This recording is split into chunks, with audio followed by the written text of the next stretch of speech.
Good evening and welcome to the May 18th, 2021 Board of Zoning Appeals. I'd like to start with roll call, starting to my left. Brenda Hampstead.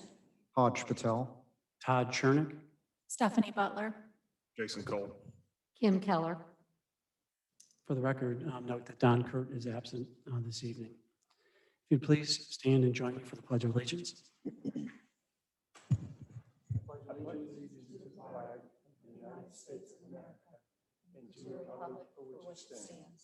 One nation, under God, indivisible, with liberty and justice for all.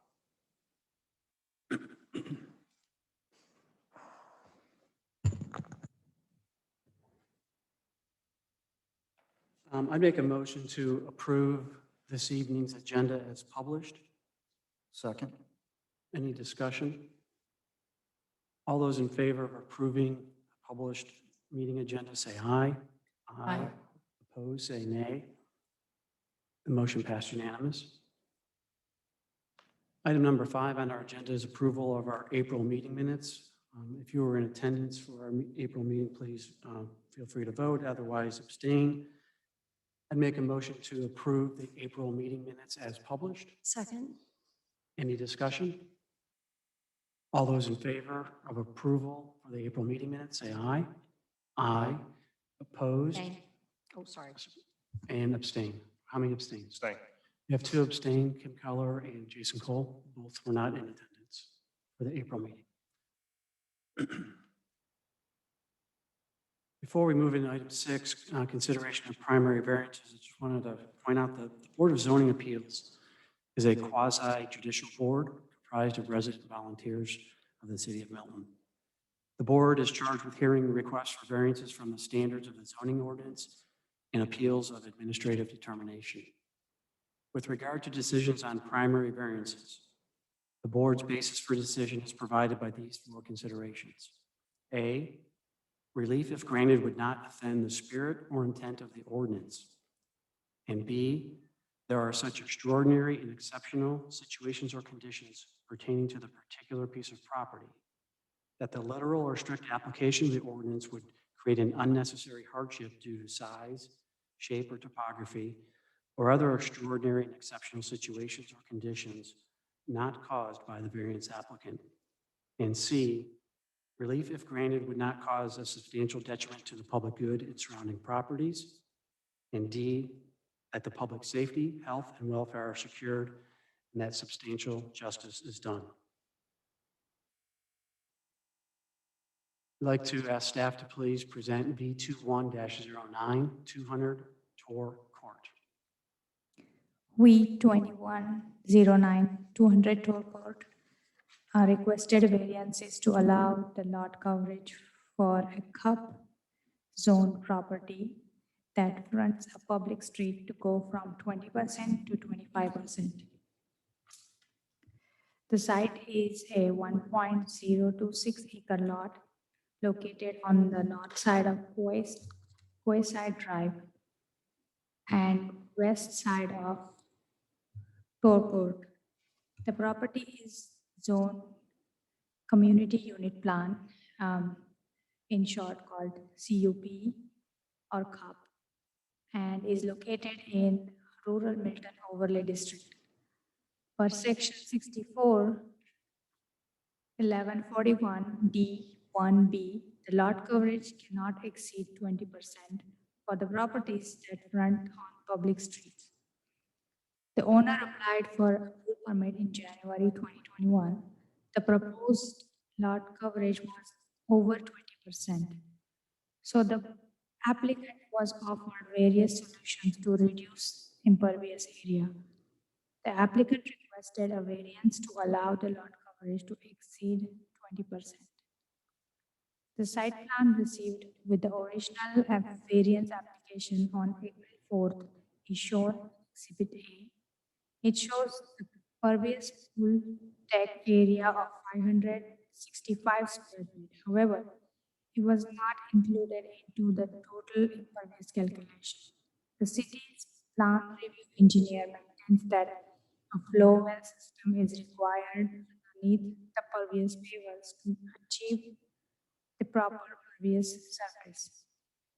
The staff communicated these requirements along with other mitigation alternatives. The applicant does not plan to use the flow well or modified French drain in this project. Therefore, the staff determined that the proposed impervious area would be 23.5% and not 22.67%.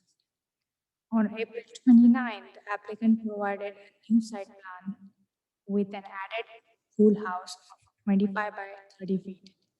This increased the total impervious coverage to 25%.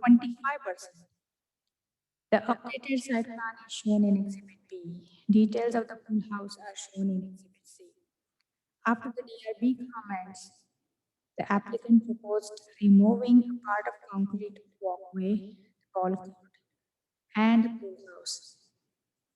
The revised site plan is provided on May 12th and it is shown in Exhibit D.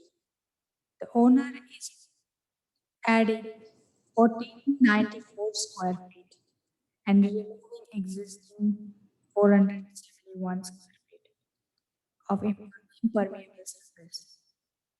The latest proposed impervious area is 23%, still above the permissible limit of 20%. Therefore, this variance is requested. On May 4th, 2021, DRB met and had following comments. DRB recommends working with the staff to reduce impervious area. DRB recommends reducing the pool house size. DRB also recommends modifying existing impervious surface as an alternative. A staff response. Part 1. The intent of the ordinance is to limit the impervious surface. The house has a large patio built prior to the purchase by the applicant. Although the applicant reduced the scope of this project, the proposed pool and pool deck considerably increase the lot coverage. The spirit of the ordinance would be offended if the variance is granted as requested. But there is no extraordinary condition pertaining to this piece of property that is causing unnecessary hardship due to size, shape, and topography. The applicant's unfamiliarity of the local code is not an exceptional situation, rather a condition caused by the variance applicant. But relief, if granted, would cause a detriment to the public and the surrounding properties because of the increased water runoff.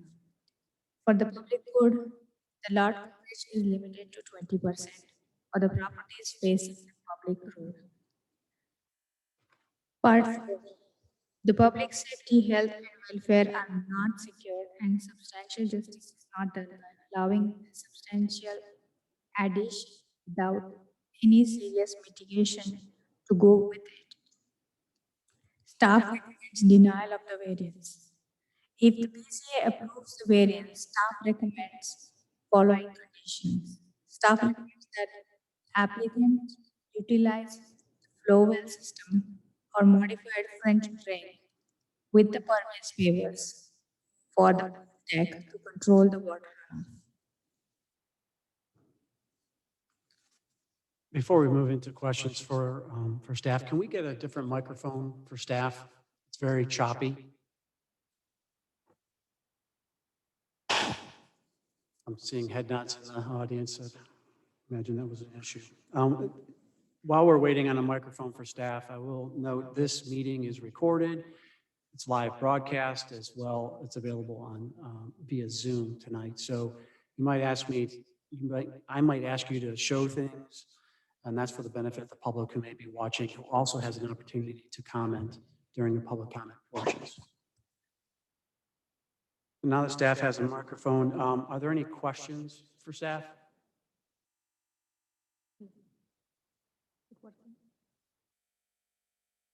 I have one question. It's pertaining to the city engineer's determination that a flow well system or some similar mitigation is required underneath pervious pavers. Can you comment more regarding the city engineer's determination on that mitigation under pervious pavers? So to get the full credit, the city's plan review engineer recommends having the flow well system underneath the pavers. Maybe we'll hear more from the applicant, what their concern is with that. So it's not a recommendation, it's the city engineer maintains or requires that a flow well or similar mitigation be in place under pervious pavers, okay? Okay, any other questions for staff? I just need an updated sheet here. I'm missing the full third paragraph for the background. Oh, yeah? Yeah, I Yeah, don't then you're know if missing a it's lot. if it was an older, I mean, a newer one. And there's a, it's all right. Is everybody's like that? No. Get the third paragraph. Yeah, it's just. Thank you. So while the applicant comes forward, Ms. Hampstead, if you have any questions, we'll certainly come back to address those. All right, thanks. If you'd please state your name and address for the record. Justin Walton, 200 Tour Court. And I'm Jason Smith, the pool contractor with Premier Pools.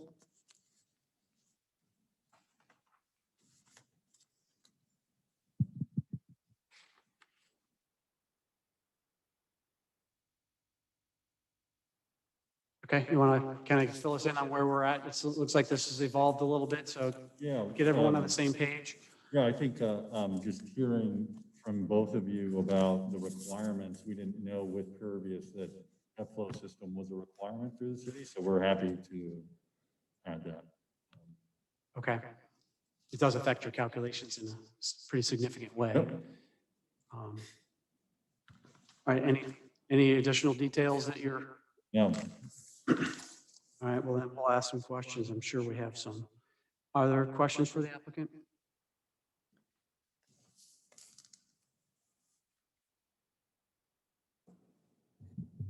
Based on the DRB's review and staff's comments about trying to take other alternatives to mitigate your overall impact, it seems like you've done some of that. You've eliminated the pool house, I should say.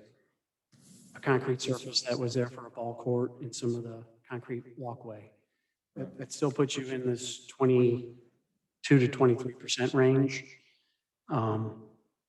It looks like you have a very substantial stone and brick patio at the back of the house. Is it not an option to utilize or reduce that and or utilize that as part of your project to minimize your overall impact? from what I believe, the brick patio was built with the house on the foundation, so I'm not sure. I haven't had anyone look at it to see if it would be a foundation issue to remove, but the other decking, I can definitely reduce and or put in, I guess, more pervious pavers, right? Well, that would achieve a couple of things if you move, if you're able to either reduce or integrate that into the pool. It would not only reduce the amount of impervious overall, it would move the pool closer to your home and having less impact on neighbors and the street view. Yeah, I think the one reason why we would like the pool in the places is I have a 4-year-old, a 2-year-old, and an infant, and coming right outside of the door off a brick patio, you know, a foot away from a pool, just is, I think, my wife and I are concerned about safety and would rather have it at least a little bit away as possible. Okay. Those were my questions for now. Any other questions for the applicant? Well, I guess if you're planning to use the flow well, and that takes you to 22 to 23%, and then you're willing to take down some of the stone or the patio or whatever, is that possible to take you to the 20%?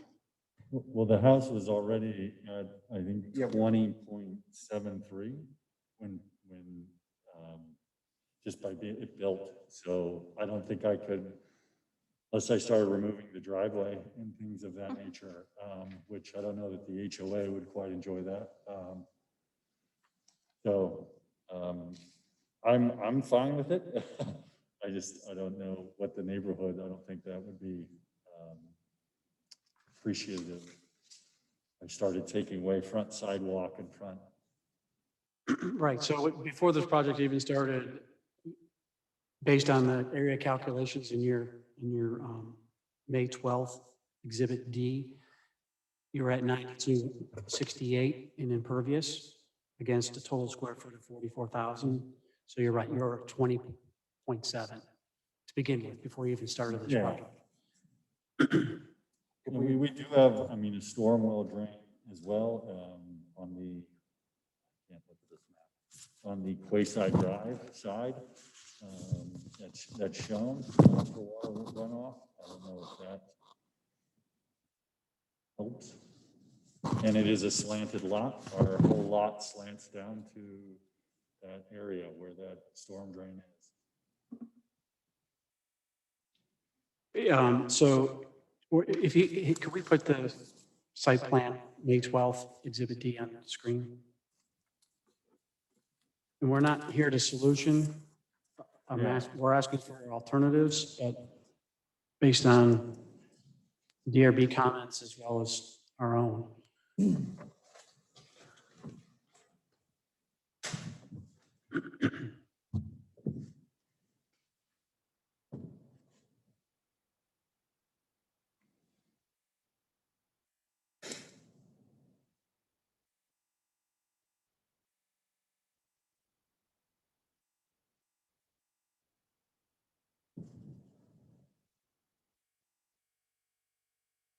Yeah, the calculations don't show up real well.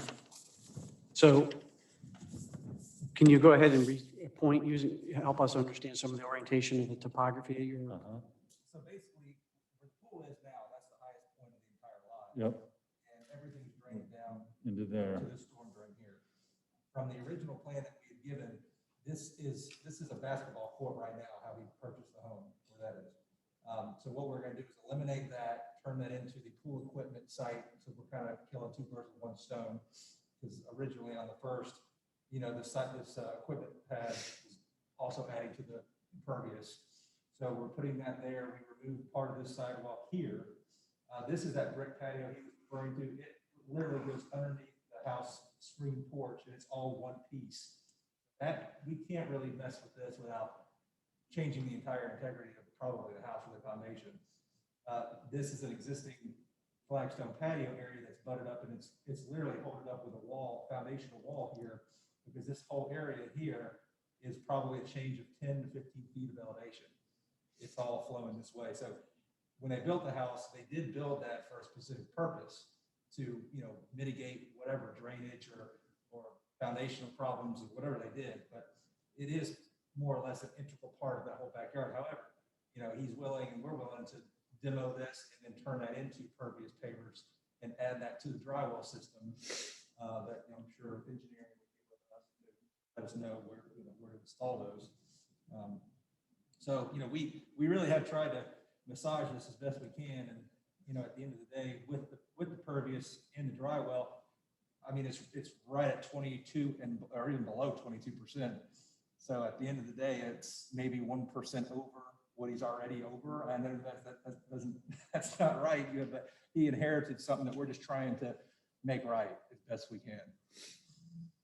So by removing that stone patio, what would it take you to? Well, the entire stone patio is about 800 square feet, but you can't just remove it. We're going to have to rebuild it with a Yeah. pervious paver situation. But it would be about 900 square feet. And then we would just back into some pavers or, you know, with a dry well. Do you know what percentage you'd be at then? Have any idea? I don't know that answer, no. Again, you know, that's. Yeah, I think the engineer does. Yeah, we could get with them and they would let us know. well, if it's just assuming the stone area, stone patio area is 800 to 900 square feet. And that would be, could be converted into pervious. The project itself is noted in the upper right-hand corner at 684 square foot for the pool. And then some various smaller impervious areas for walls and such. So that could have a substantial impact in keeping him at or close to the 20.7 that he's currently at.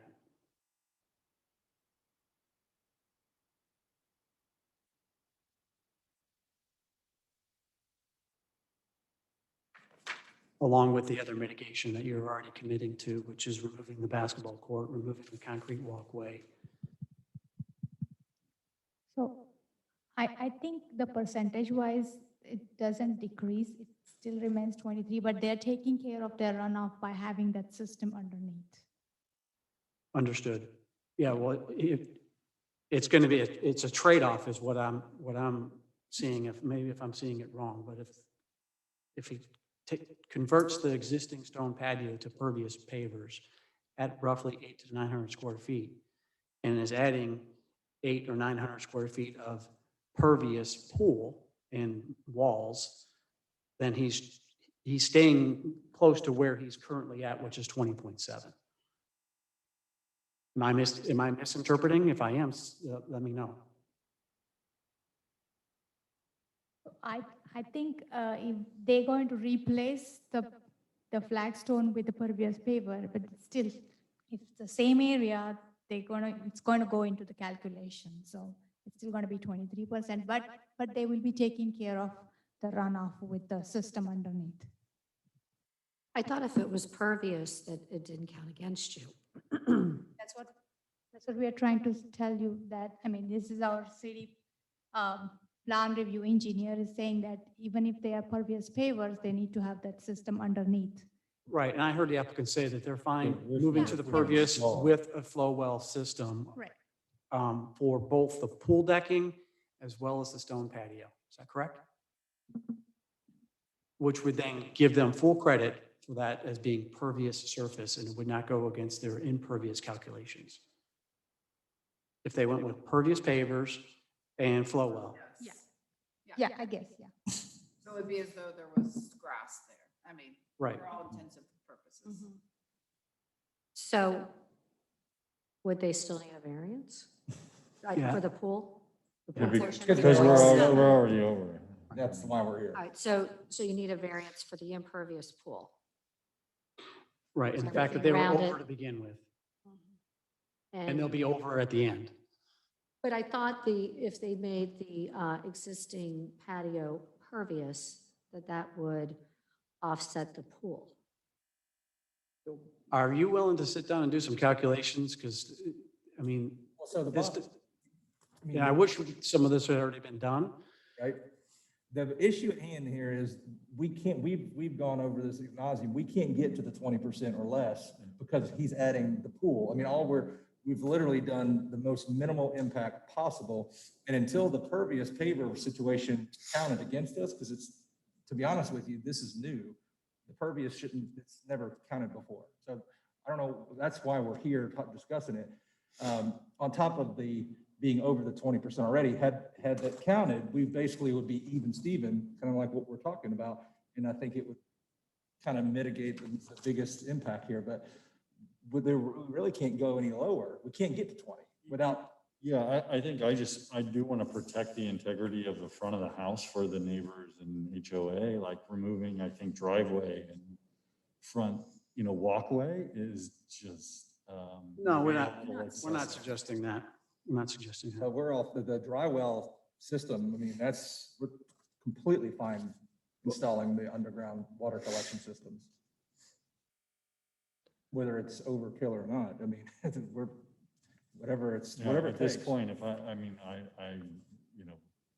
will do whatever to, make sure everyone walks away happy, right? And Okay, I did read from comments from the neighbors, there is concerns about screening, given that you are building up against setback Correct, yeah. Have you addressed that in terms of landscape screening or any sort of buffering between you and your neighbor for this project? Not having the pool house certainly helps. Yeah. But And we've talked multiple times.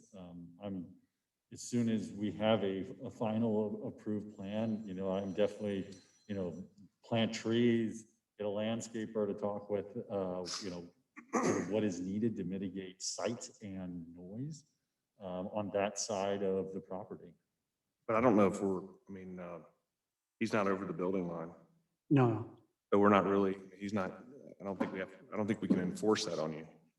There's nothing wrong there. If your neighbors just don't like the look of it, that's not your fault. So I wouldn't say that's your There's not a way to responsibility to put do in it. the- That's correct. We can't enforce that for you to put trees in so your neighbors don't see it.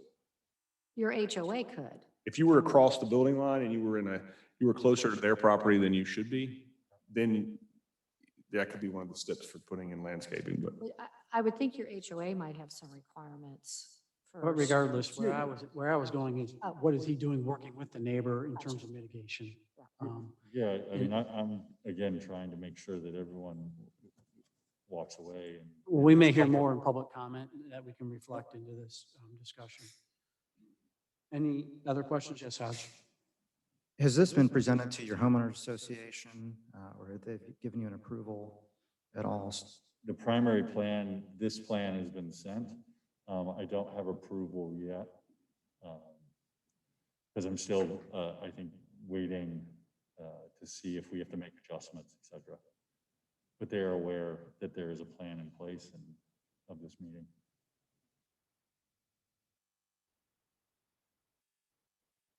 Any other questions?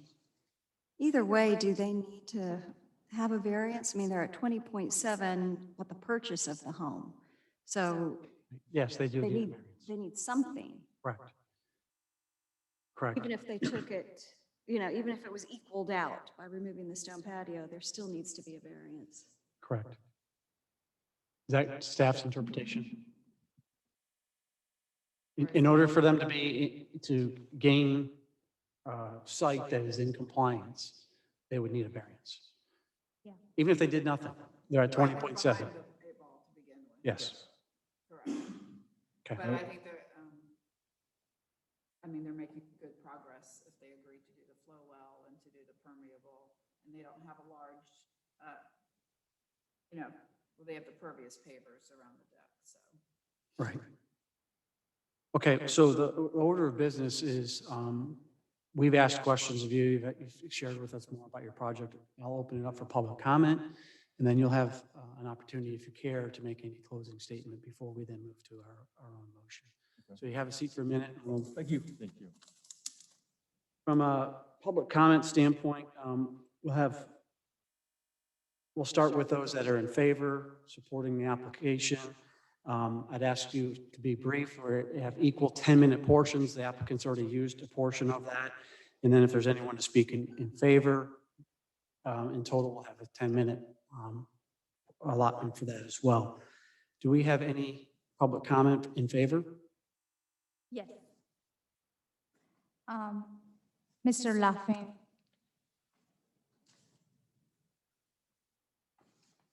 Good evening.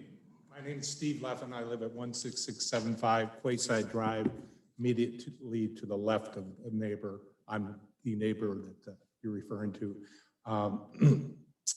This project, and I apologize in advance, I'm an engineer, retired UPS engineer, so very familiar with these type of projects.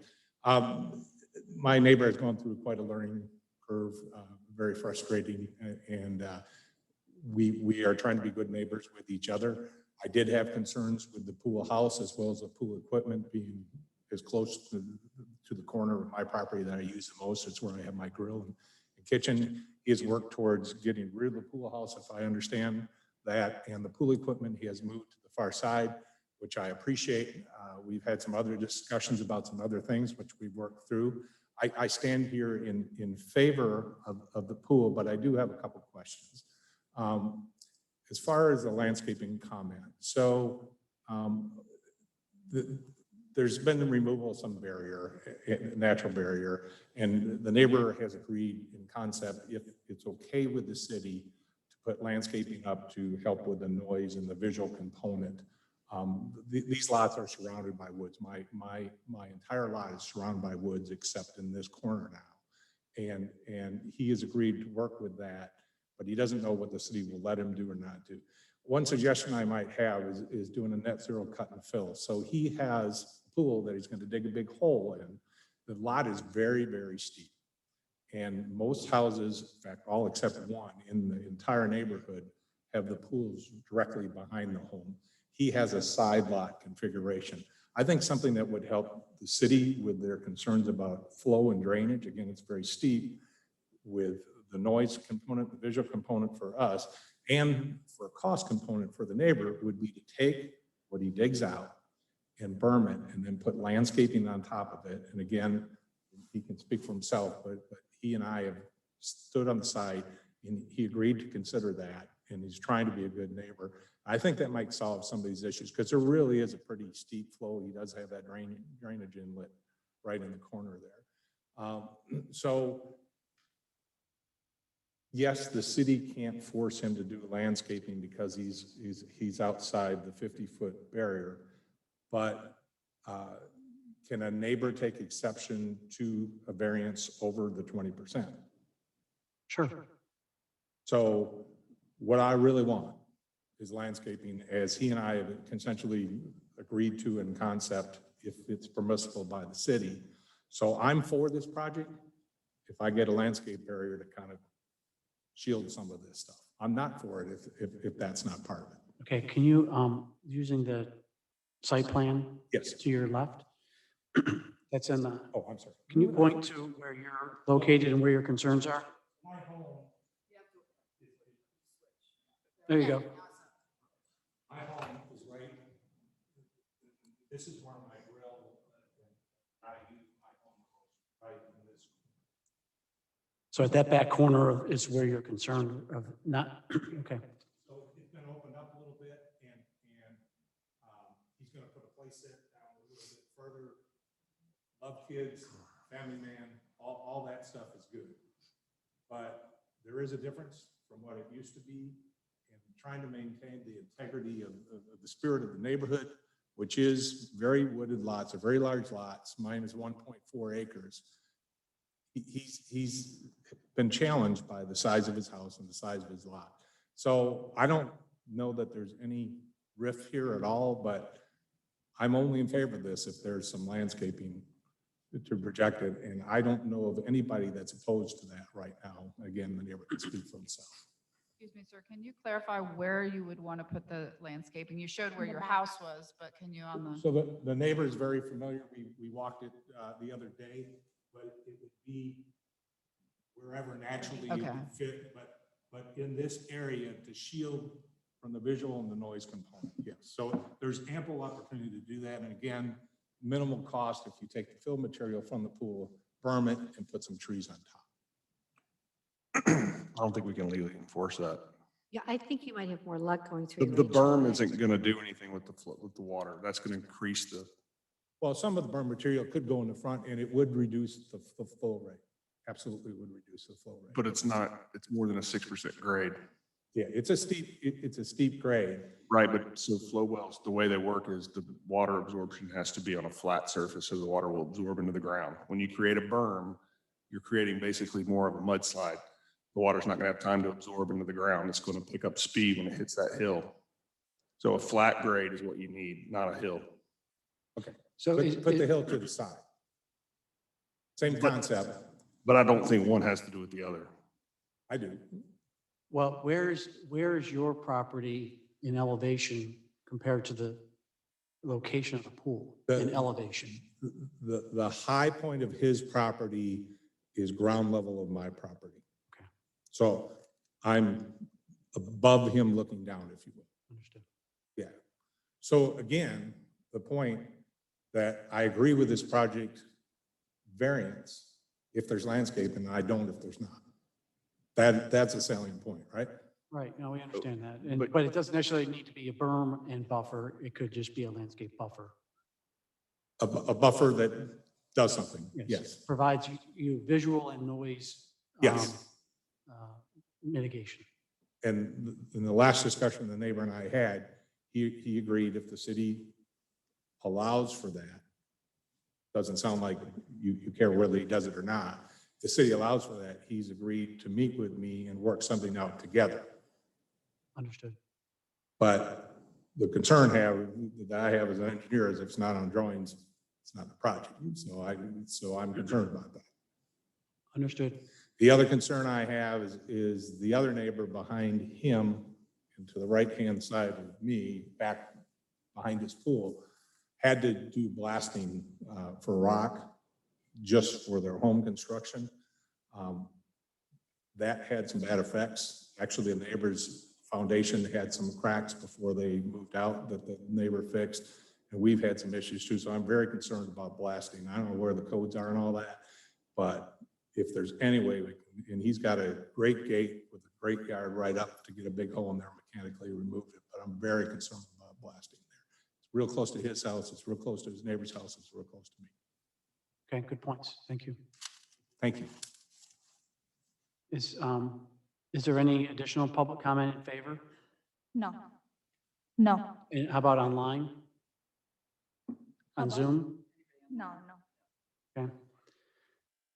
Is there any public comment in opposition to this application? No, And none online? no. Okay. Before I ask the applicant to come forward with, there any closing comments?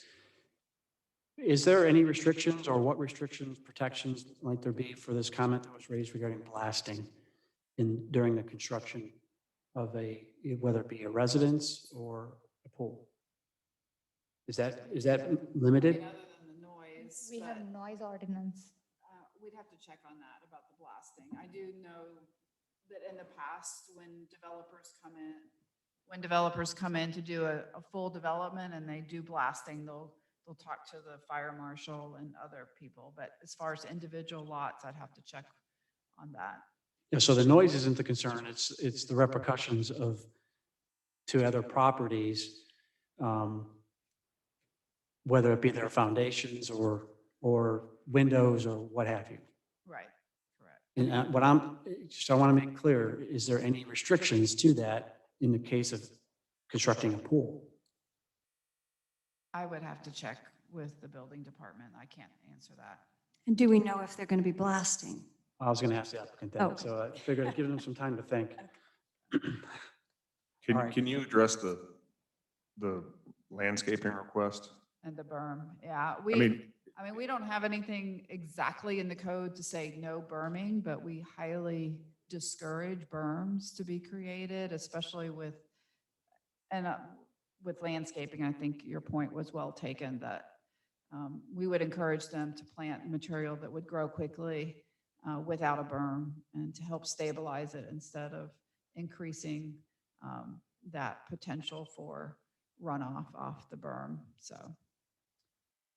Well, I guess what I'm saying is too, is you're setting the precedence for neighbors to be able to dictate to their neighbor. I mean, this time it's landscaping, yeah. maybe next time the neighbor wants something out, you know what I'm saying? Like, I mean, there's no requirement there, so there's for us no to enforce it. requirement. It would have to be as they've been discussing, an agreement between the two of them. Well, we still have the ability Well, to I make know it a we can condition. do that, but I mean, if we hear enough concerns, we have 4 considerations, and if we're concerned about the impact of surrounding properties, then we could condition some mitigation. But we True, don't have to. True, but if he were to say, okay, I'll lose my pool deck, he doesn't need a variance. He could put his pool in, and not have to do any landscaping. You understood. So If he my- didn't need my- a variance. But in the case of needing Well, a I'm saying if variance- he were to, correct. So basically what he's applying for is a variance to put in a pool deck or put in, because he can get below his percentage if he takes out his sport court and gets rid of his pool deck. But he's wanting it all, and I don't blame him. But my point is, the pool is not in, it's it's not in violation or it's not needed a variance. So he could put that pool right there without having to put that landscaping in if he didn't need a variance for his pool deck. Correct, but the fact is he needs a variance. and Well, I- Therefore, we can condition if we, based on, if we feel there's legitimate concerns. Yeah.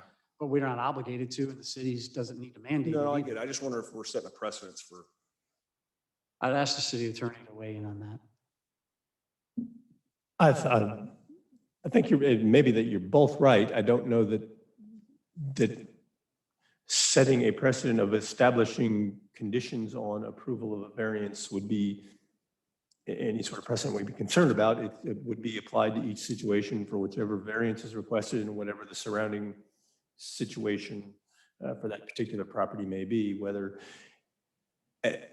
in order to ameliorate the negative impact of granting the variance, you impose conditions. So if they need a variance to get the pool, you can impose conditions to ameliorate that negative impact of allowing the pool to go forward.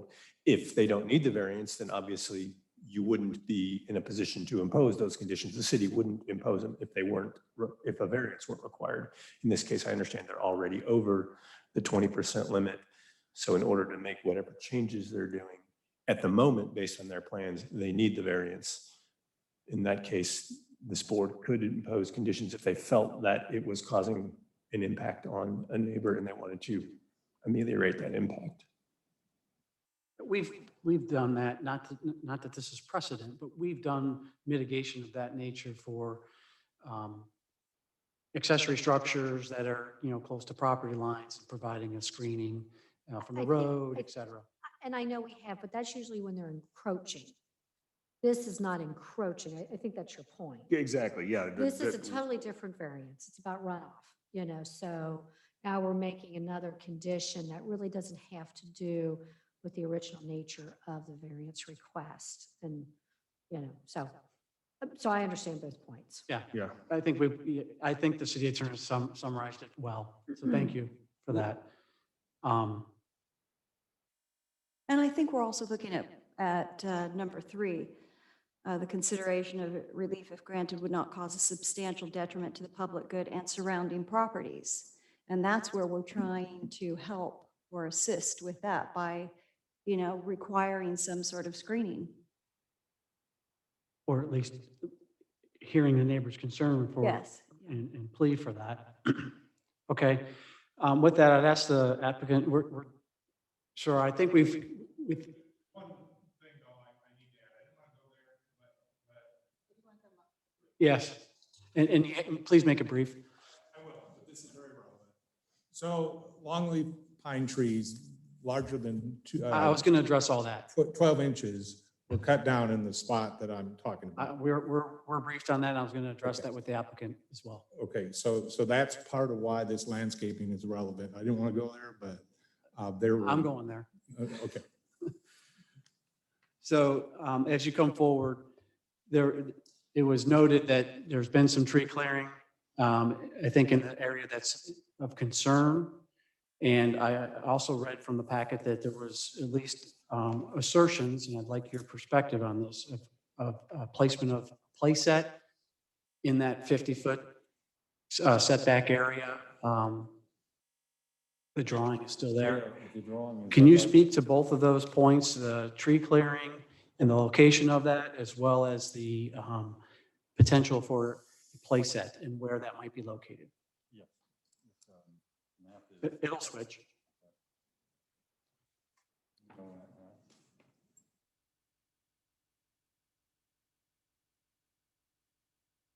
There you go. There you go.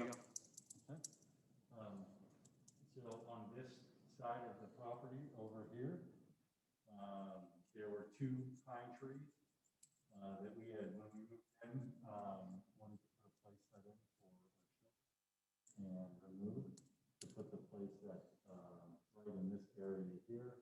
We have trees here.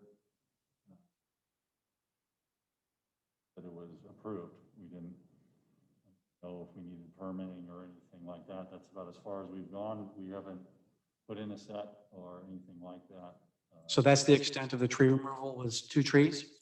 2 pines, yeah. Okay. Uh, Was there anything disturbed or removed at the rear corner of your property? Nothing, Okay. nothing since we've bought the property. And would staff care to comment regarding the placement of accessory structure or a playset rather? In, Say, um, I'm not saying it doesn't happen because people don't ask, but if you're asking, play sets, and those type of structures need to be outside of that 50-foot, in your case, needs to be outside that 50-foot setback. Oh, so, yes. so that would not be an approved location for a playset according to the city ordinance. Understood now. And I'm bringing this up because I didn't want you to run into more problems. I understand you're new to the area. Yeah, no, I appreciate it, and I'm not here to chastise you, I'm just informing. I'm learning a lot. I appreciate it. Yes, and I'm sure what brought you to Milton was our charm and character, and we're trying to preserve that, okay? So we're not trying to be mean. I totally understand. And in a community, a CUP development like yours, it's especially important because the buffers are different.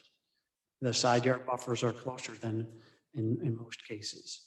So thank you for elaborating on that, staff. And thank you for sharing what has been done and what your intent was with removing those trees and the playset. The floor is yours. We've taken some time to discuss some of these items so that you had the benefit of thinking through the blasting comment that was made, the screening comments that we've talked about extensively. Be interested in your final points on that.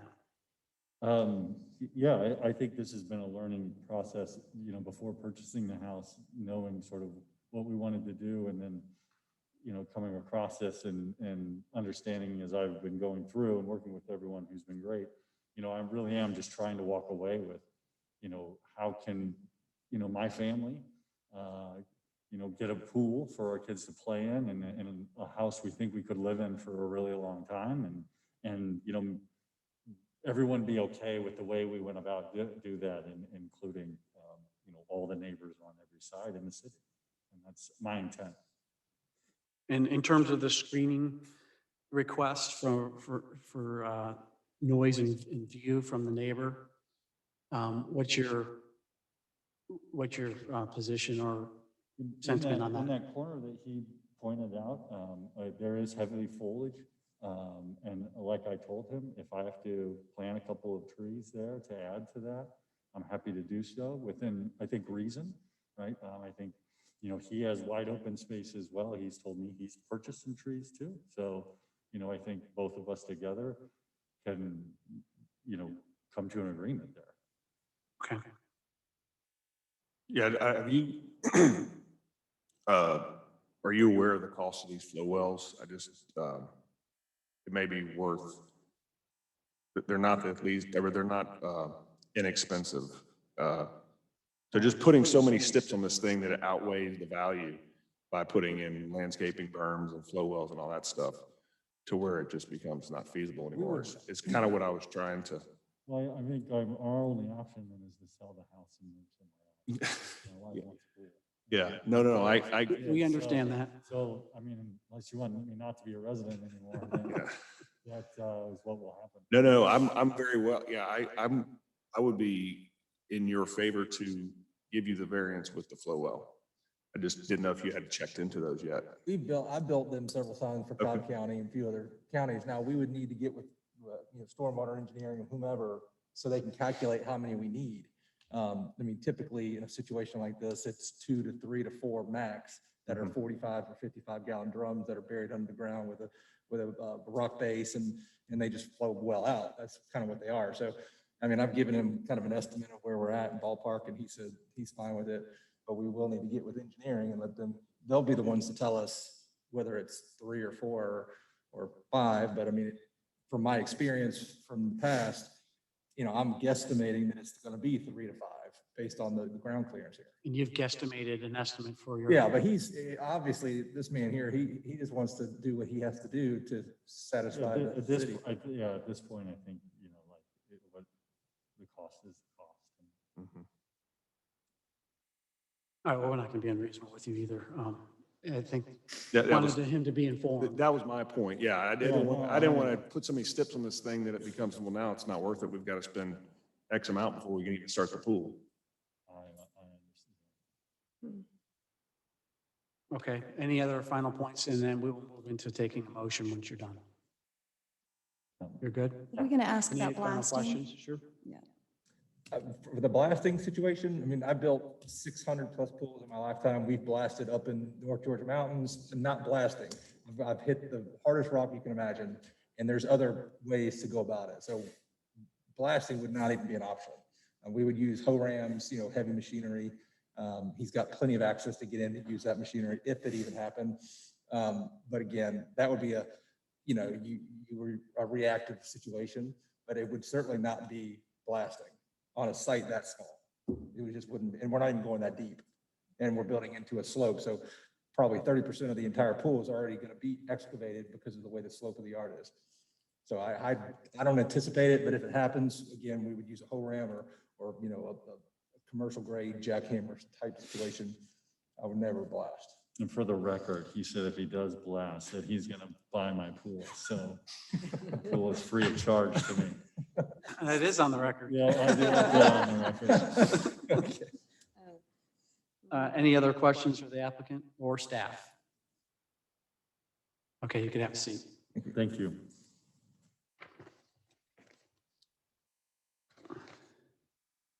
I'll open the floor for a motion and a second.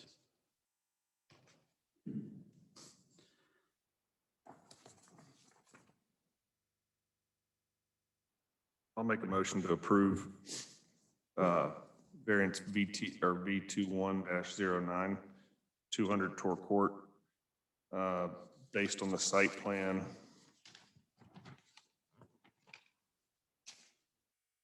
dated April 4th, Well, the last one is May 12. May 12th, oh, excuse me. But don't you want to have those pervious pavers at the? Well, I was gonna set conditions. With the condition that you remove your sport court and install pervious pavers there and install the flow wells based off the calculations that the city engineer requires. What about the stone patio? Converting that to pervious. Converting that to pervious.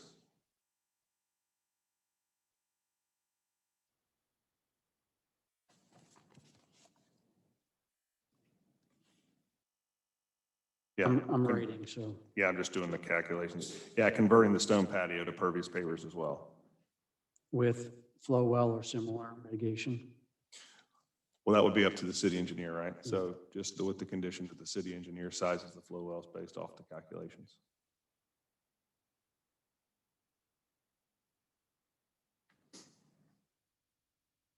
I'm writing. So is there a second? Second.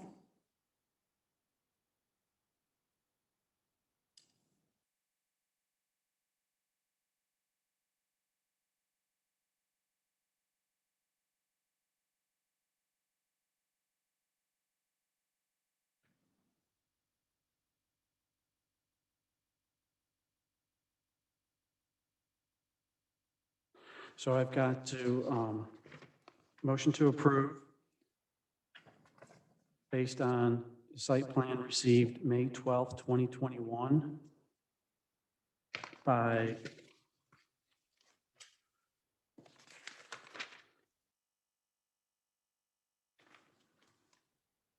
sorry. We have a name? Premier Pools, sorry, thank you. To convert the existing stone patio to pervious pavers with flow well or similar mitigation, remove the sport court, pool deck with pervious pavers with flow well or similar mitigation, flow well or similar mitigation size and quantity according to city engineer.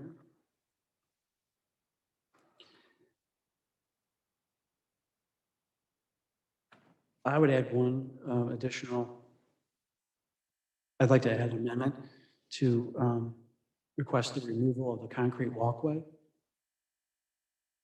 which was already offered. Mhm. That was the 113 square feet. That's on the map. So the applicant offered in their calculations to remove the sport court and remove the concrete walkway. I'm just adding the concrete walkway for removal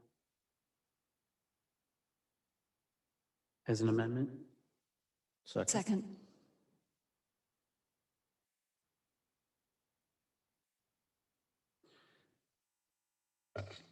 So I'm going to restate. Approval per the site plan received May 12, 2021 by Premier Pools. Convert existing stone patio to pervious pavers with flow well or similar mitigation. Remove the sport court, pool deck with pervious pavers with flow well or similar mitigation.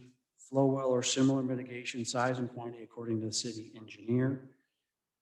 And an amendment, which we'll vote on first, for the removal of the concrete walkway. Jason, I sufficiently captured? Yeah, I think so. And plus if it's, yes. Is there discussion as we have this motion and second? Let's first discuss the concrete removal of the concrete walkway. That was offered as part of their calculations and mitigation was to remove that, and they're looking to put in, look like Steppers. steppers. Thank Well, what you. I was going to say is it's all on their site plan. So all the calculations are on there and they show that on the site plan to remove it. Good point. So as long as they stick to this, it shouldn't. Yeah, that's fair. Their calculations are on there regarding that. Out of an abundance of caution, Yeah. it's there. The only thing you didn't address is landscaping. It wasn't addressed in the motion. Yeah.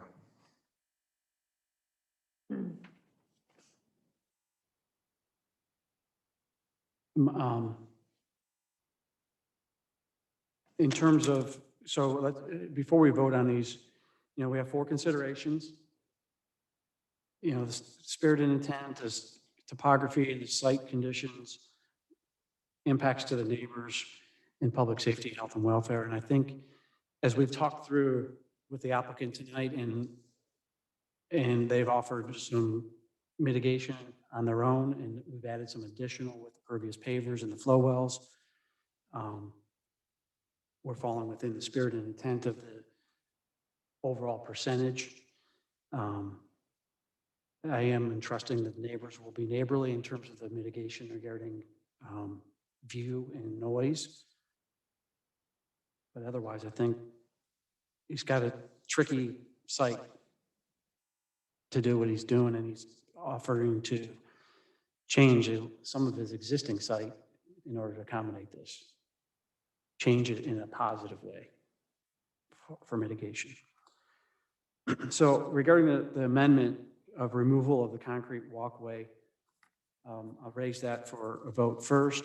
So all those in favor of the amendment to add the removal of the concrete walkway, say aye. Aye. Opposed, say nay.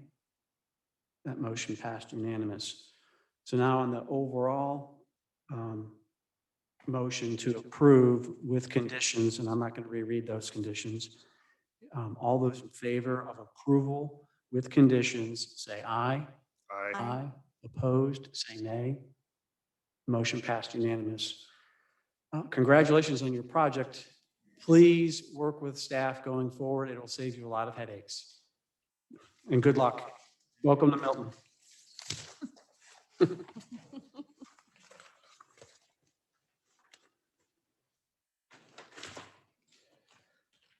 Okay, the next item on our agenda is V21-1012655 Birmingham Highway. Staff, please present. V21-1012655 Birmingham Highway.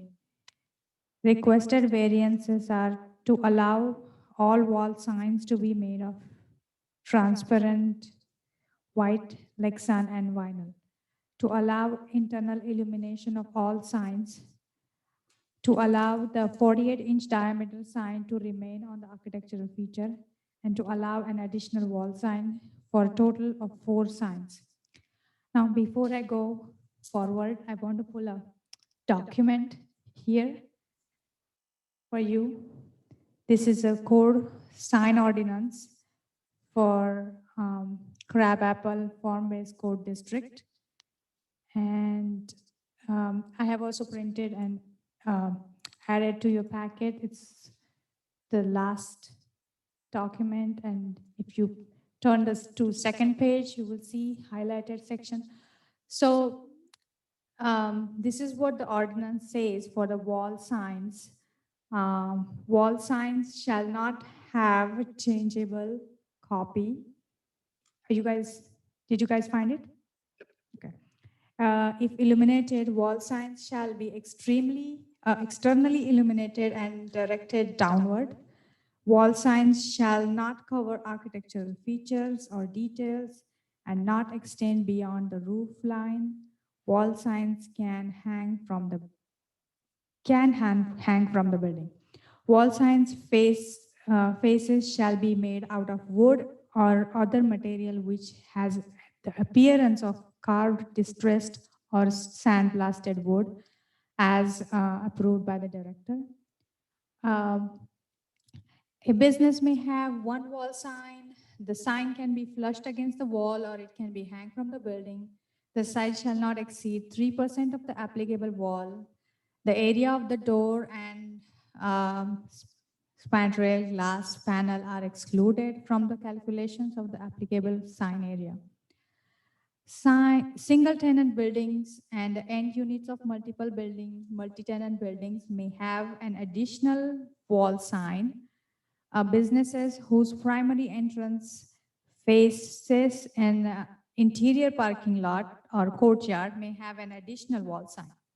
The maximum size for either of these signs shall not exceed 3% of the applicable wall area. And the last one is the business may have an additional sign perpendicular to the wall with a maximum sign area size of 4 square feet. So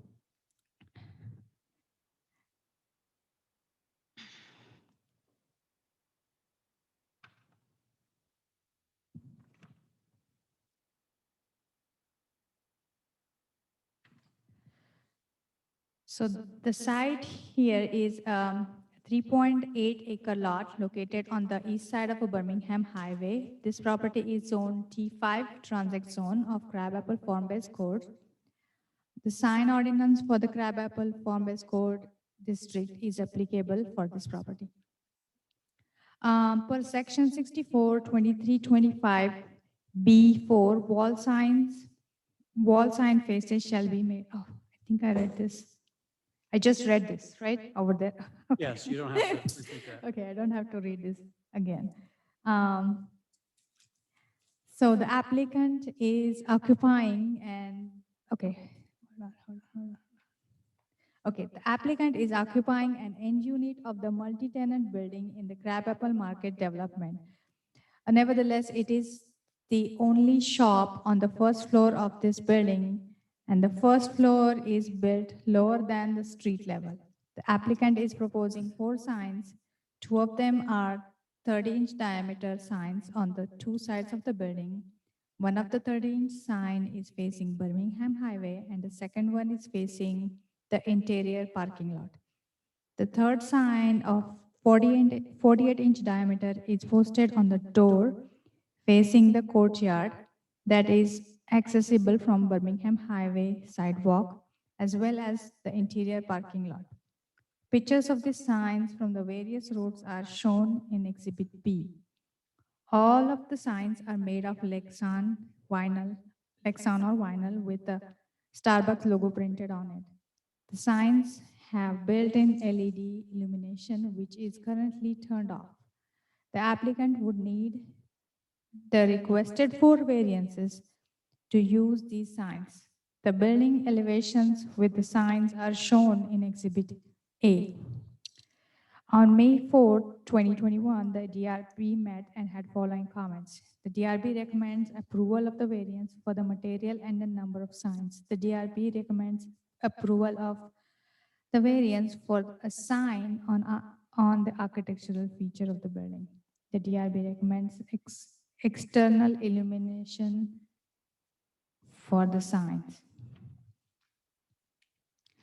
Staff response. Oh, hold on. So the standards for consideration are different. So let me read those.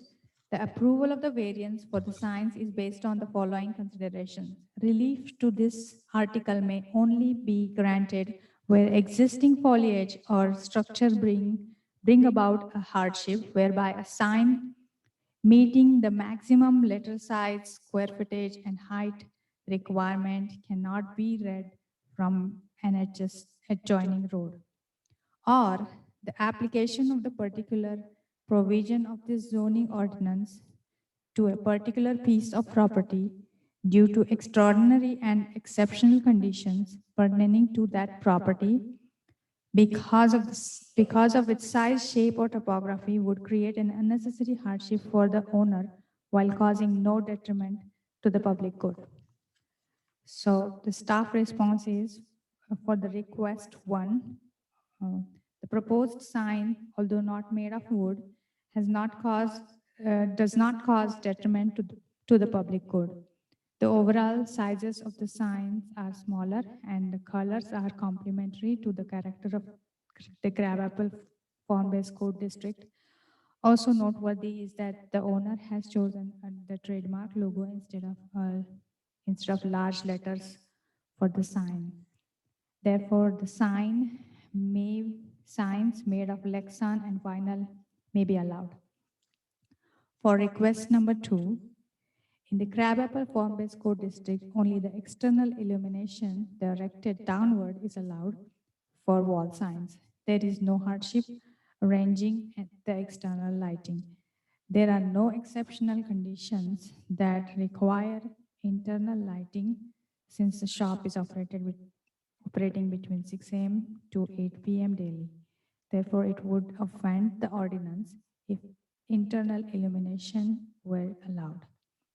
For request number 3, the code prohibits covering an architectural feature with sign. The applicant has a 48-inch diameter sign posted on the architectural feature of the building. However, this is the only sign that has good visibility for drivers arriving from Crabapple Road. View number 3 and 4 in Exhibit B shows the visibility of this sign from the roundabout. The store is below the street level. There is a limited visibility available for the storefront. Due to this exceptional condition pertaining to this property, the sign on the architectural feature may be allowed. For request number 4, the applicant is requesting an additional sign that is installed above the door. This is a smaller 24-inch diameter sign facing the courtyard. Also, it is an extra sign on the same side of 48-inch diameter sign. People in the courtyard may not see the large sign, but they could easily see the Starbucks facade. There is no extraordinary hardship that demands this sign, therefore an additional wall sign may not be allowed. Staff recommendation. Staff recommends approval of the variance to allow the wall signs to be made of transparent white and Lexan and vinyl. Staff recommends denial of the variance to allow internal illumination of all signs. Staff recommends approval of variance to allow 48-inch diameter sign to remain on the architectural feature. Staff recommends denial of variance to allow an additional wall sign for a total of 4 signs. Okay, I'm going to make a recommendation as we talk through these. This is a 4-part variance. So where they're bulletized, let's reference part 1, part 2, part 3, part 4, as we discuss, as well as in our motion. We probably need to break it into those 4 for clarity. Are there any questions for staff? Thank you for providing the form-based code sign ordinance for Crabapple. If there's no questions for I got a staff, question for staff. there is, okay. Do we have a formal sign plan for this development from the developer? You mean master signage? Or master, No, they don't have that.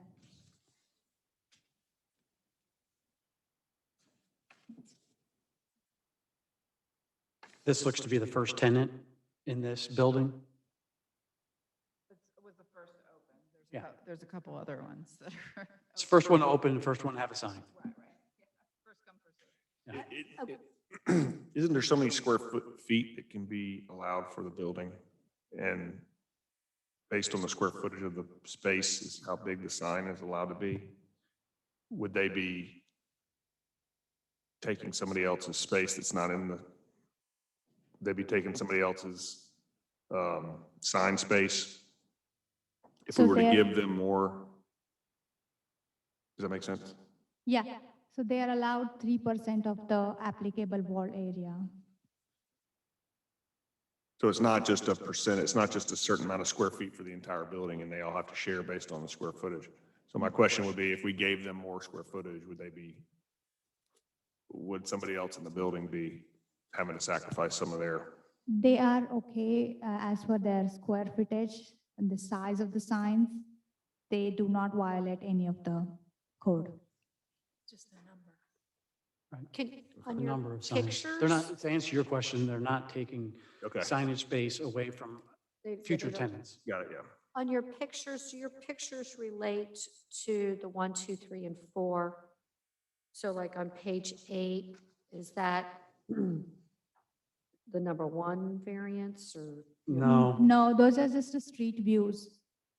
So can you tell me which ones, which pictures are you saying you want to deny?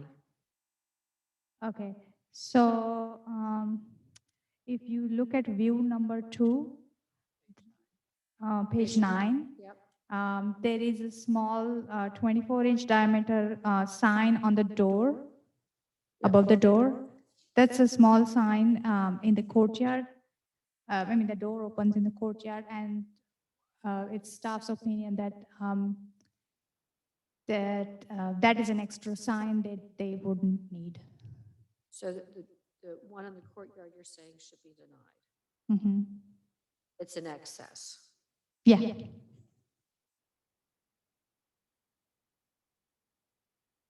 And which other one did you want to deny? So the other one was about the internal illumination. That means they are all LED signs, and we do not allow LED lighted signs in Crabapple Form-Based Code District. Yeah, in internally illuminated signs or LED signs. We can allow them to have lighting on the signs facing downwards. But right now, they are designed with LED lighting inside the sign. So all of these signs. All of them have LED, but they are turned off right now. Thank you. That helps clarify it for me. I appreciate it. okay, would the applicant please come forward, state your name and address for the record?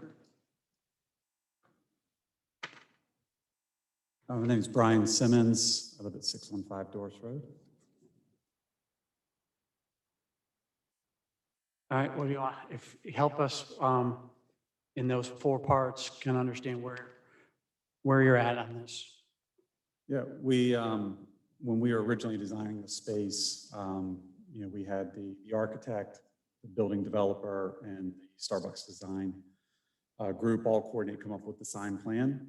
It was our understanding when we approved everything that what did meet code at the time. When they were built, they were shipped off to warehousing until the permit was received. We did get an initial approval of the signs, brought them out of warehousing, installed them. After they were put up, we were notified that they didn't meet the code and were requested to you know, apply for a variance at that point. You know, when we designed everything at the Starbucks, we wanted it to be discreet, but noticeable. You know, one of the challenges of a lot of the restaurants and businesses in the area It's just the noticeability of that, and wanted to really make sure that, it was, people were aware that we were there, and to, enable us to have enough traffic to the store. We believe that the material, I think with the staff's recommendation, the material, doesn't really stand out against everything else. Having the lighting to us, I think it would be a pretty difficult thing at this point with the building constructed and the cost to go through the process of putting in goosenecks and having goosenecks light up a vinyl sign. I think just probably would not get the result that we want. We do think that it actually looks pretty nice at the building when it was lit up at that point in time. So, we would, respectfully request that we allow to continue to light up those signs as they were designed. For the additional sign, so when we originally were designing this, we were going to have 3 signs, but then the original layout of the building was that it was going to be street level. It then went down below street level when they actually finalized their plans. And so at that point, we wanted to have the additional small sign above the door for people sitting in the courtyard, that they'd have visibility to the brand name. And when you look from the street driving in, it's enough underneath the decking that it doesn't really, in our opinion, doesn't really come across as you've got kind of 2 signs in your face. So the goal was to be able to just have something that, eliminated that brand to the customers that were sitting in the patio. And you said you were originally given approval for these signs Yes, ma'am. by the city of Milton? Yes, ma'am. So you also mentioned that the engineer, your architect and Starbucks engineers came up with the signage plan based on our ordinance. And the signage plan that we have is dated from August 31st of 2020. Is that the time frame when? They would have been designing probably a little bit earlier than that. It probably would have been in the May timeframe of 2020. Okay, what were they designing off of? Because our ordinance is very clear. I don't know. Okay. Yeah, I mean, I wish I had a better answer than I don't know what they were using. And you live on Doris Road, so you live in Milton. Yes, So you're pretty familiar with Crabapple, I imagine. yes. Did it not You know, look it out never- of kilter to you that that this sign was going to be, this material and internally lit and when nothing else in Crabapple is? Honestly, it never really dawned on me, driving through Crabapple that wasn't there. So, I mean, it never really stood out. I never really looked at it and like, okay, well, this is vinyl and therefore it can't, I mean, church has a lit up sign and stuff. So it never really dawned on me that was, part of the design elements within the city. So, I mean, you have restaurants that have, LED kind of neon signs in their windows in some part to get around, I think, some of the, the existing code where they try to get attention to draw people to let them know that, hey, we're open, we're here. We'd like to avoid doing anything like that where we've got LED signs. I don't like that look and that feel. Yeah, that's not encouraged. I think part of why you didn't maybe notice Crabapple is because it's by design. The sign plan here is to fit in with the charm and character of this area. I've sat on the comprehensive plan for the last 7 months, and signage is a big topic. In fact, Crabapple is a model that the comprehensive plan is looking at moving to other form-based code and other master plan areas across Milton. And it's because of that charm and character. And the ordinance, again, is very clear. So whether it was, their oversight or your oversight, it's a big oversight. Yes. And then not only in material, but then in having the illumination is just very inconsistent with all of Crabapple, which is by design, different than, let's say, Deerfield, which is much more commercially intensive than this form-based code area was intended to be. Right. So it seems like there were some missteps, both from your side and even from staff, approving and then not approving, realizing that there was an error, which is Yeah. unfortunate. No one wants missteps. And as a small business owner, you definitely don't want them because that means money. Right. I understand. You've been open for a while. I'm just curious if you've had any issue with visibility or if you think business is suffering because of it. We opened March 1st. We still have people that come in that didn't know we were there. You know, I don't know if that's a signage issue or what. I think it's hard to determine right now whether or not that is causing any challenges. You know, the daylight hours right now make it such that having lit up signs isn't as big of an impact. I think as we get into the winter time, that will become more of an issue, that we wouldn't have lighting on those signs. Or if we had to install goosenecks, you know, just the cost of that and rerunning all the electrical, you know, just, it would be a pretty big financial burden to do that at this point. But, you know, I don't, it's hard to say whether or not that has an impact. I mean, we're not where we want to be, you know, in terms of our foot traffic and kind of where we thought we'd be, but I can't really say whether or not that's driven by signage or not. But don't you think, I'd have to agree with Todd that the internal sign is a pretty big deal to approve. I mean, that's setting the precedence for everybody else. And you're right next to residences that don't want to have neon lights blaring through their windows. But don't you think as that building gets developed and the street lights and all that, lights on and stuff like that, I mean, you're gonna shine like a beacon on that corner in the winter hours, just with your internal lights on, just inside your, you know. Although it sits below street level. Yeah, I agree. But, you know, that doesn't give us a lot of visibility other than the signage if someone's just driving by and knowing what it is. I mean, otherwise it's just a lit up space. yeah. Is that outdoor seating lit? There is lighting up pretty high. We haven't had really a chance, it just hasn't been dark yet to really turn that on. Yeah. They're pretty small lights. I don't know if they have that big of an impact. You're in a advantage in some ways because you're an end unit in that you are allowed 3 signs on one on each face.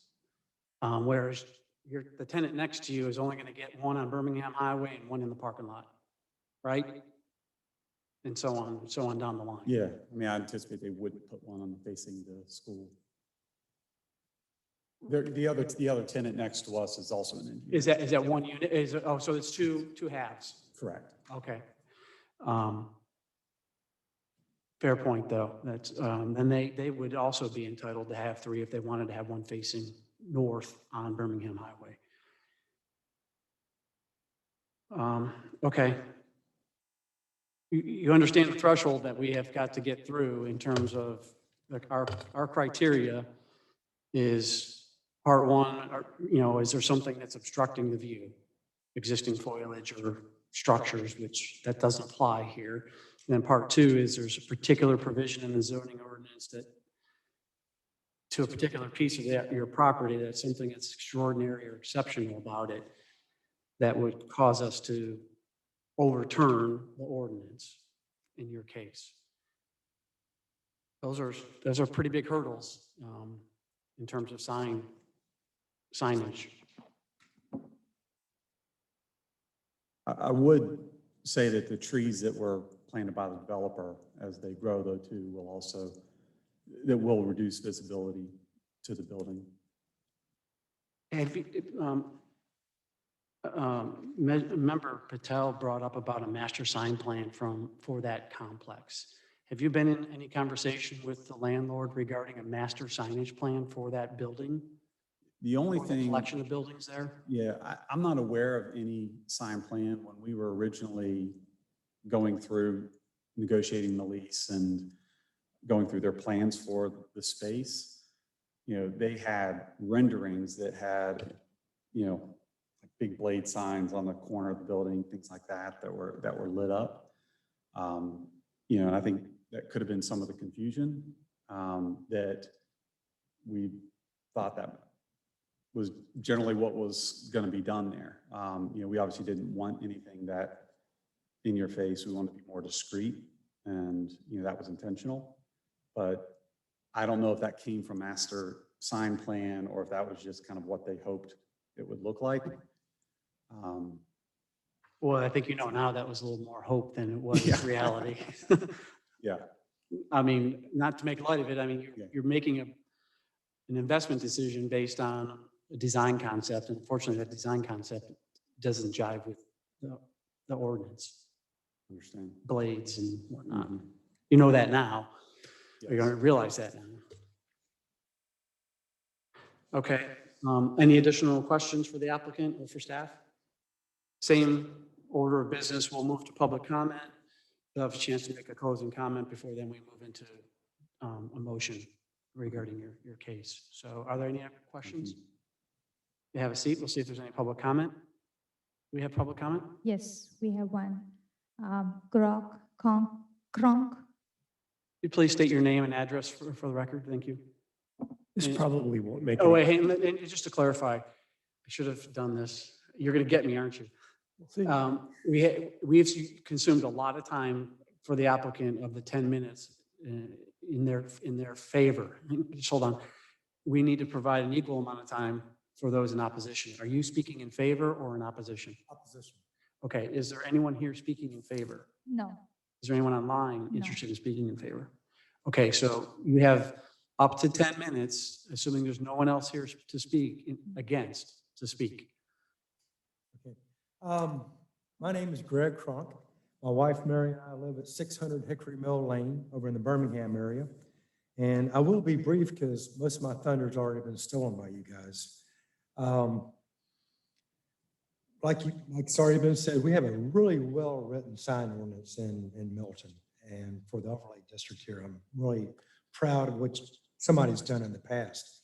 And like you said, it's supposed to be stone, brick, wood, or a fake material that looks like that. And what we've got now isn't a 1% variance like we heard in the previous case. This is a total throw this out of what we have written already, what we've been pursuing and trying to keep. And what we have is really, really nice down around in here. It's not perfect. We need to do some more enforcement, but it looks grand. And if we let this happen here in this overlay district, how do you keep it only there on that corner and not have it all through the overlay district? How do you not keep this happening in the Birmingham overlay district? And that's what I hope everybody here considers is this isn't just a do this for this nice man here, but this is going to impact the city all over. The other thing I would say, a little more specific to this, is probably the most recognizable logo in the country right now is the mermaid. You can see a small mermaid half a mile away and follow the crowd to it. This store is up there on the roundabout where people hopefully slow down as they go by. They have plenty of time to see a sign that is appropriate to the sign plan and go, wow, that's a Starbucks there. I don't see a need to have an illuminated sign up on the hill in the distance for people to navigate toward it. I think the signage plan we have with the recognizable mermaid, I can't see why that's not going to be plenty of advertising for that store. Also, when you think that most Starbucks, it's repeat business anyway. Once you found it one time, you can find it again. I'm living proof of that. The other thing I would say is, this is the first store that's open up there. We have no idea what that place is gonna look like up on that hill in that roundabout, if all of a sudden we have to give every storefront in those two buildings up there internally lit signs or plastic signs. So in closing, I would just say, let's stick with what we're doing in the past. What y'all have done well in the past and protected what we have here. And nothing I've heard in the CPAC process or anywhere else have I ever heard anybody say, gosh, I wish we looked more like Buford Highway. Let's don't start here. Thank you for your time. Thank you. Is there any additional public comment? No. I'd ask the applicant if you have opportunity to make a closing comment. And if you try to be.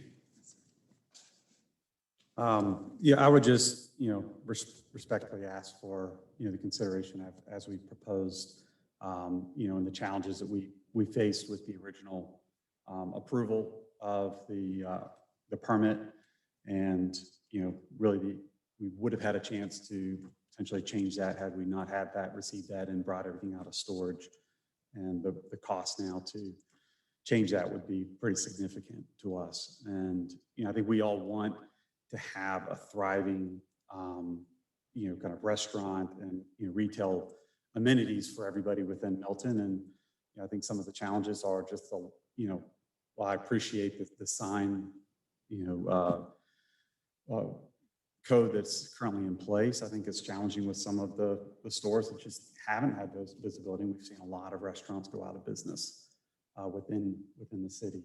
And, at the end of the day, a lot of times it's just people want to be able to see. If they don't see it, it's out of mind. And no matter how loyal your customer base is, that's just generally how it works. So again, do request you approve the variances as requested. Thank you. Are there any final questions for the applicant or for staff before we move to a motion?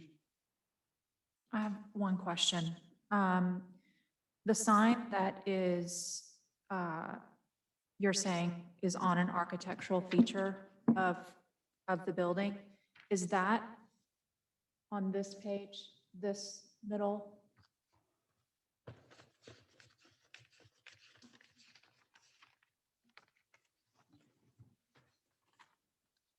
Yes, it's the south end taken from the circle. Okay. The south end, that middle picture, That's the I believe it's 48-inch sign that's on the railing banister of the, it's on the architectural feature. Okay, any additional questions? I'll make a note that the public comment is closed, and I'll open the floor for a motion in a second. I'd like to make a motion, and I'm going to try to keep it organized. Make a motion to approve part 1 only for the interior sign facing the parking lot. Deny part 2, which would deny internal illumination. Deny part 3, which would deny the sign and architectural feature. And deny part 4, allowing an additional sign.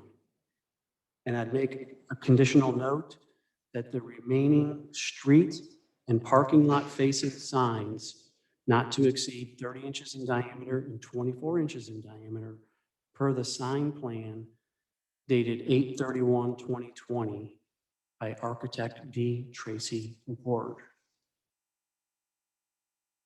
Second. If I may,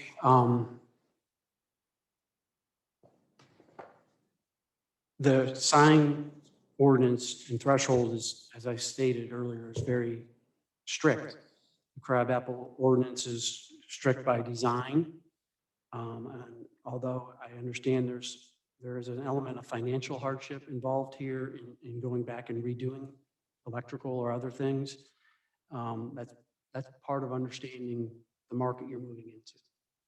And all of the surrounding businesses is part of what makes the charm of Crabapple.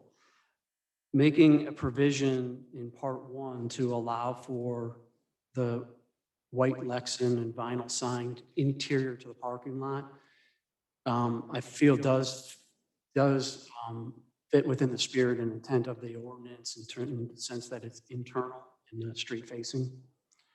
But the other internal illumination, having it on an architectural feature and adding additional signs is, as I think someone might have said, it's a dominant, it could end up being a domino effect for that area, and it would be inconsistent with what the code by design, careful design, calls for.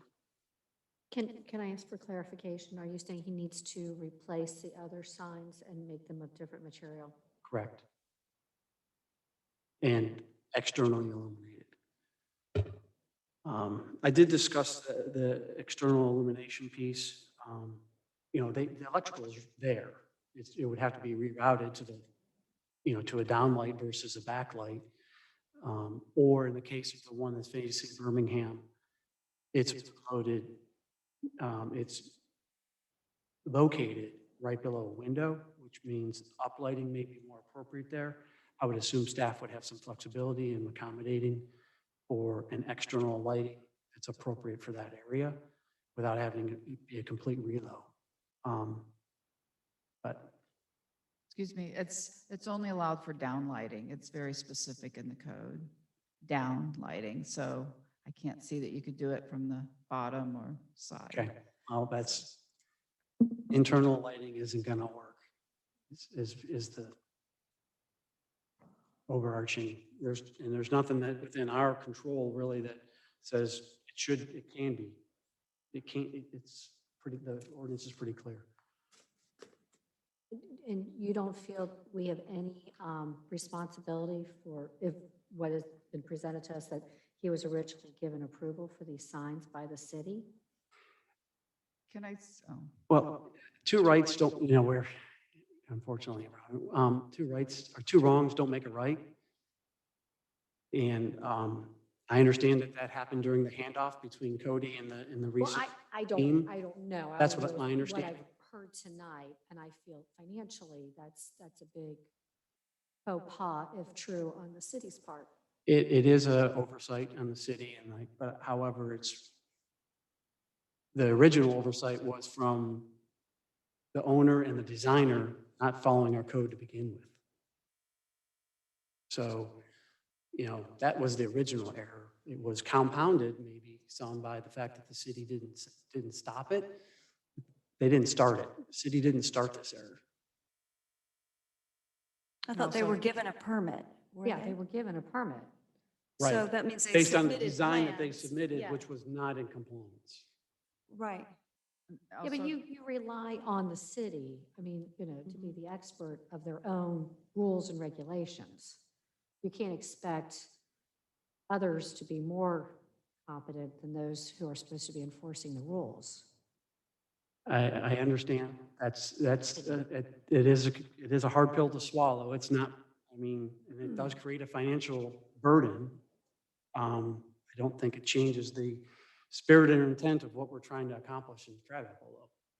I would like to make a comment that my understanding is the signs were already manufactured when they submitted the permit.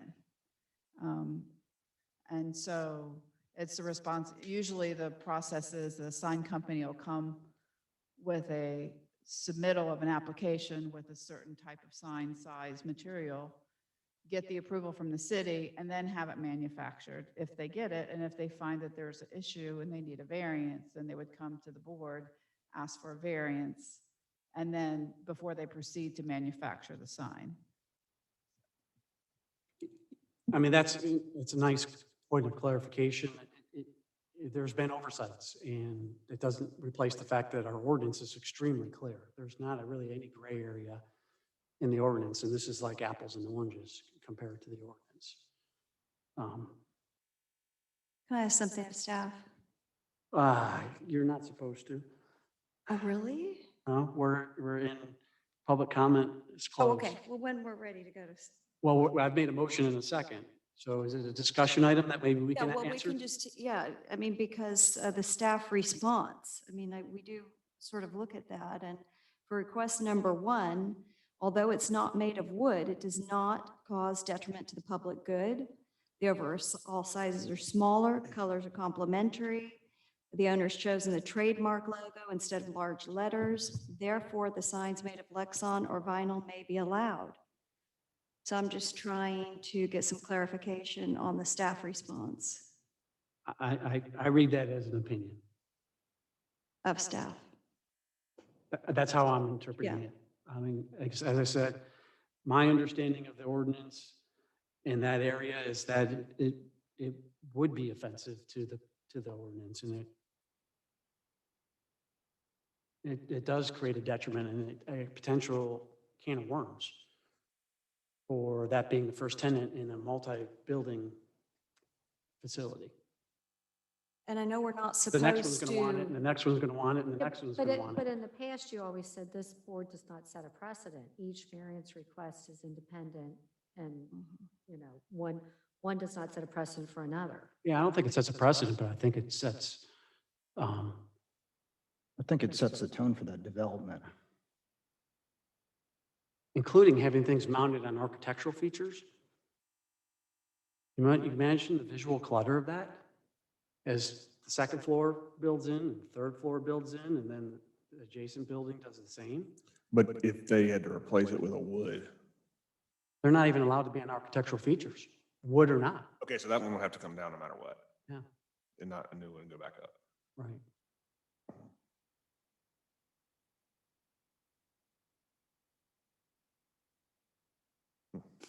I'm giving this time to get through discussion so that we can reach an informed vote. no, they are saying that's a hardship too, for the architectural feature. You know, putting the sign on the architectural feature. That's the only place when you're coming into that roundabout where they can put something to be able to be seen. And you know, when he first decided to go in that space, he was told that it was going to be ground level, and then they dropped it. So that was one reason also that the staff recommended approval of the architectural, of the sign being on the architectural feature. Yeah, I guess I'm just saying I disagree with staff, Okay, but we all have our own right, vote here. yeah. And technically, there's 2 signs on that side. Right, that's the fourth sign. Well, there's one on the front, so there's not, I don't see. There's one over the much. doorway. Maybe one, There's a total when of you're 4. looking at it over the architectural. And then there's one over the door. That makes the fourth. Oh, yeah, well, I'm Is- not is- worried about that one. I'm just talking about the architectural sign. We could Can, deny the one over the door. that little one over the door in the courtyard, that's the one you want to deny? No, the one that's on the architectural feature, the large one. Oh, so that is, just so I understand, page, yeah, that doesn't do it. Give me page 10. Are you talking about that sign on the Page low- 10, yes, The lowest picture? yes, That's the one you want to deny. yes. So both pictures have the same sign. They're looking at the same. I'm just going closer and taking another picture. So where do you put a sign? Yeah, as you're going into that roundabout. Where do people know you have what your business is? Well, it looks like to me that there's availability on that corner of the building. Where, I mean, there is one on the Next to other the side. architectural feature. On the brick, the little brick column? Mhm. But it was never envisioned to have it on that banister, on that railing.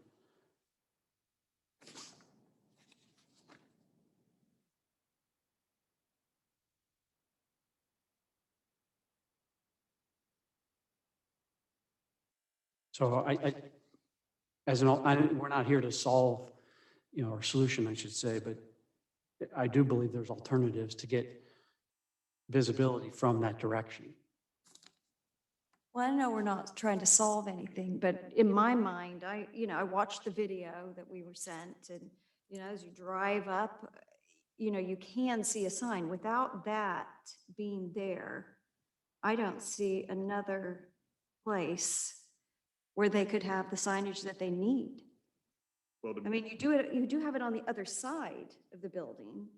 well, they could, so these buildings here have wall-mounted signs that stick out from the building. And so that's the suggestion. Well, it wouldn't be Well, able to stick Or the out po- past the roof possibility. line. Well, but like, when I mean stick out, like for the second and third floor here on these buildings here, if you're on the main Crabapple Road, the signs are Yeah. mounted Mhm. with, So something in the corner of that building Yeah, that would would give be- them visibility from the roundabout. Like a vertical or horizontal? Mhm. Go vertical. Yeah. Starbucks, Yeah, written maybe. out. But what I get, it's not their logo, and I get that, but that's not the city's. But it can only be 30 inches in diameter? No, they have, I thought you said the signs could, the remaining signs. okay. The remaining signs shall be, as they've been designed, at 30 inches facing the road, facing the parking lot, and 24 inches at the doorway. They choose to do away with the one at the doorway and they go on a different sign on that face, then they can do that. We're not stopping them from doing that. But putting it on that architectural feature of that material and having it internally lit, all three of those are a problem, in my view.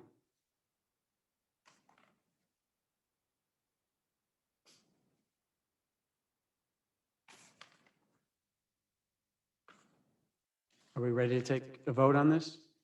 I'll restate real quick for everyone's understanding. Part one would be to allow the wall sign to be made of transparent white Lexan and vinyl only for the interior sign to the parking lot.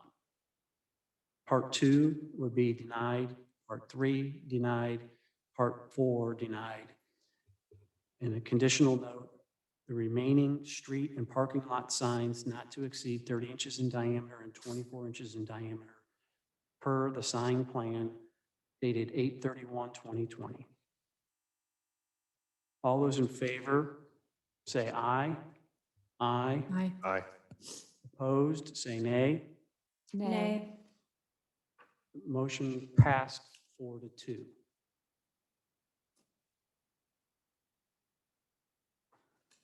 Okay. I hope you can appreciate we give these things a lot of thought. And these decisions don't come lightly. Next item on our agenda for this evening is consideration of appeals and secondary variances. You have any? Item number 8 is old business. Is there any old business? No. There was an item of old business from, well, that now is old business from last meeting regarding training and having some online or digital training opportunities for some new members, or as we bring on new members. I'd ask staff to at least keep that on the radar. Between 21 and 22, we have elections and we may end up with different appointees. And it would be good if we had some of those things available for that purpose. Even our city attorney trademarking his stream buffer and other training. Number 9 is new business. Is there any new business? No. Item number 10. I make a motion to adjourn. I'll second. I'll do it. All those in favor of adjourning, say aye. Hi. Aye. All those against, say nay. We are adjourned. Please leave your papers